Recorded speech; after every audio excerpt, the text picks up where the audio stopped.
का ढांचा वैसे ही जर्जर हो चुका है। जैसे अयोध्या में बाबरी ढांचा था, एक धक्का और दो, बाबरी ढांचे को तोड़ दो, ये नारा जब राम भक्तों ने लगाया था।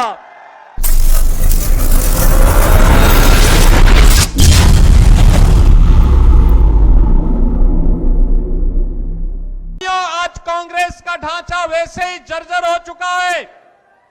जैसे अयोध्या में बाबरी ढांचा था, एक धक्का और दो, बाबरी ढांचे को तोड़ दो, ये नारा जब राम भक्तों ने लगाया था तो बाबरी ढांचा हमेशा के लिए ध्वस्त हो गया। और बाबरी ढांचा जो ध्वस्त हुआ, गुलामी का ढांचा ध्वस्त हुआ, अयोध्या में राम मंदिर निर्माण का मार्ग प्रशस्त हुआ। और मैं आपका यही आह्वान करने के लिए आया हूं, जो ये लोग जाति की राजनीति करके आपको विभाजित करना चाहते हैं, मैंने कहा था ना कि बटोगे तो कटोगे, एक रहोगे तो नेक रहोगे। कोई माई का लाल आपका बाल बांका नहीं कर पाएगा। स्वतंत्र भारत में कांग्रेस का दायित्व था कि पहला कार्यकर्ता अयोध्या में रामलला के भव्य मंदिर के निर्माण का मार्ग प्रशस्त करता। कांग्रेस ने नहीं किया, क्योंकि कांग्रेस को भारत की आस्था का नहीं, अपने वोट बैंक की चिंता थी। उन्हें सत्ता चाहिए थी, देश की कीमत पर सत्ता। याद करिए, पाकिस्तान में ननकाना साहिब कॉरिडोर बनाने के लिए कांग्रेस ने रोड़े अटकाने का कार्य किए थे। आज भी ननकाना साहिब में, वहां पर जब गुरु गोविंद सिंह जी महाराज की प्रकाश पर्व आता है, वहां पे हरि कीर्तन नहीं करने दिया जाता है, रोका जाता है। कांग्रेस का इतिहास तो कत्लेआम का रहा है।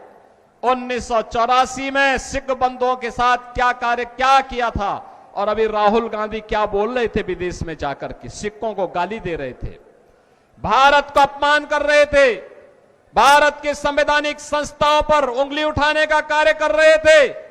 जो कांग्रेस भारत की महान गुरुओं की परंपरा का अपमान कर रही हो, जो कांग्रेस भारत के बाहर जाकर के जिस कांग्रेस के नेता भारत का अपमान करते हो, भारत की संवैधानिक संस्थाओं को कटघरे में खड़ा करते हो, उस कांग्रेस से उम्मीद करना कि कांग्रेस आपकी आस्था का सम्मान करेगी, ये बेवकूफी होगी। और कांग्रेस जो की थी उसको उसके हालात पर पहुंचाने का काम जनता जनार्दन को कांग्रेस ने परिवारवाद के, भ्रष्टाचार के गर्त में डुबोने का काम किया था। चाहे कांग्रेस रही हो, चाहे इनलो रही हो, और चाहे वह दिल्ली के अंदर झाड़ू लगाने वाली पार्टी हो।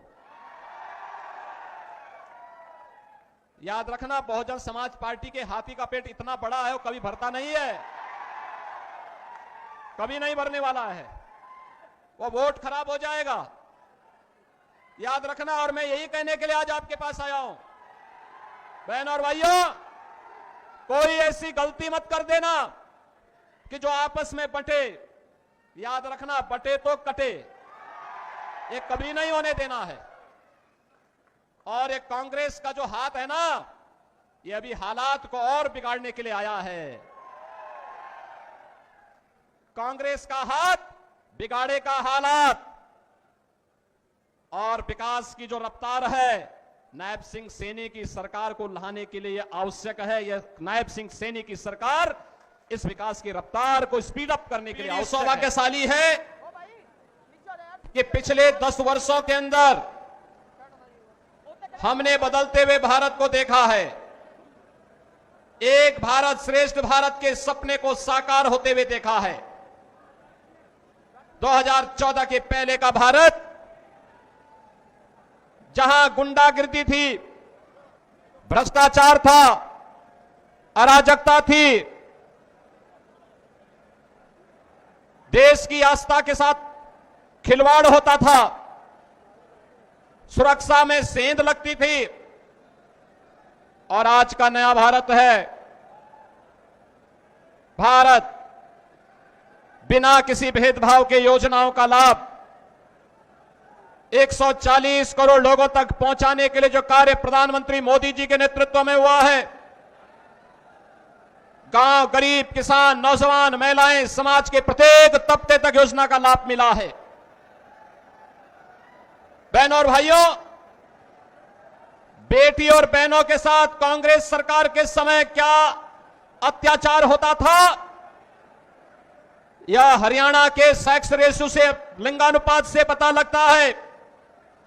देश के अंदर 2014 के पहले सबसे खराब स्थिति हरियाणा की मानी जाती थी। और आज मुझे बताते हुए प्रसन्नता है कि सेक्स रेशियो की जब हम बात करते हैं, लिंगानुपात की हम बात करते हैं, तो 900 पुरुषों पर 1000 पुरुषों पर 900 महिलाओं का यह बेहतरीन अनुपात आज हरियाणा का हुआ है। और याद रखना, जिस समाज में नारी की पूजा होती हो, उसकी गरिमा की रक्षा होती हो, उस समाज को और उस देश को आगे बढ़ने से कोई ताकत रोक नहीं सकती है। और हमारे हरियाणा ने यह करके दिखाया है।